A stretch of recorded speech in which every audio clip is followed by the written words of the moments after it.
Les pauvres sont-ils nés dans une telle condition? Il y a beaucoup de pauvres, sans argent, pauvres en énergie, travailleurs pauvres, mais leur existence n'est pas naturelle. Les pauvres ne sont pas cultivés comme le blé. Quelle récolte j'ai ici? Mieux vaut parler des personnes démunies que de parler des pauvres, car l'appauvrissement est une injustice structurelle au sein de la société. C'est une affaire politique.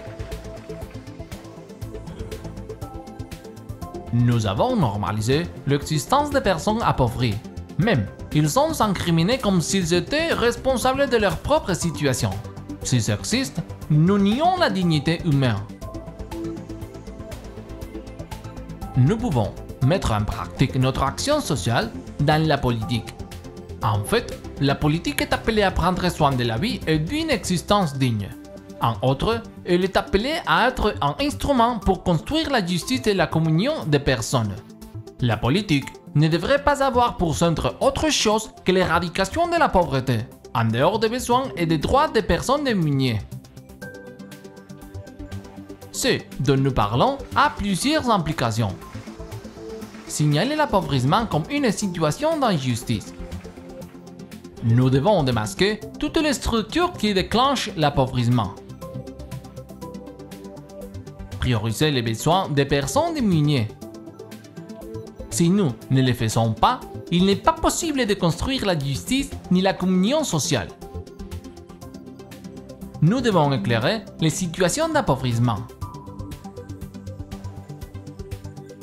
Fusionner la charité et la justice.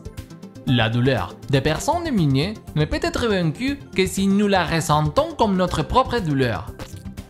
Sans douter, pour la justice, il n'y a pas d'amour. Sans amour, il n'y a pas d'humanité. Dévoiler le lien entre la lutte contre l'appauvrissement, la solidarité et la destinée universelle des biens. La façon dont nous organisons l'économie devrait favoriser que chacun d'entre nous puisse avoir tout ce dont il a besoin pour mener une vie digne.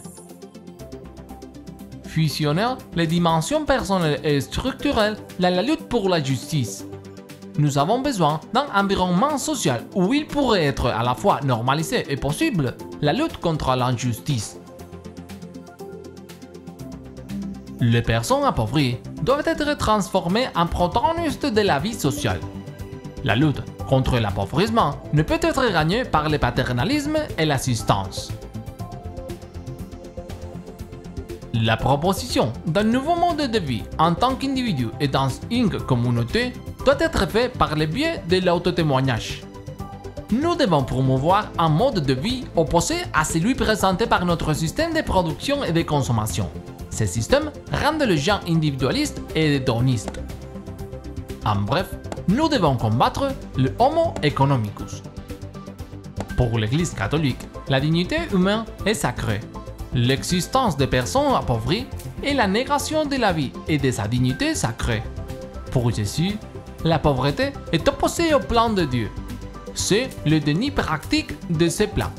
Faire la volonté de Dieu signifie être à côté des pauvres et lutter contre leur appauvrissement en mettant l'accent sur leur dignité. Il ne s'agit pas seulement de vaincre la faim, ni même de faire reculer la pauvreté. Le combat contre la misère urgent et nécessaire est insuffisant.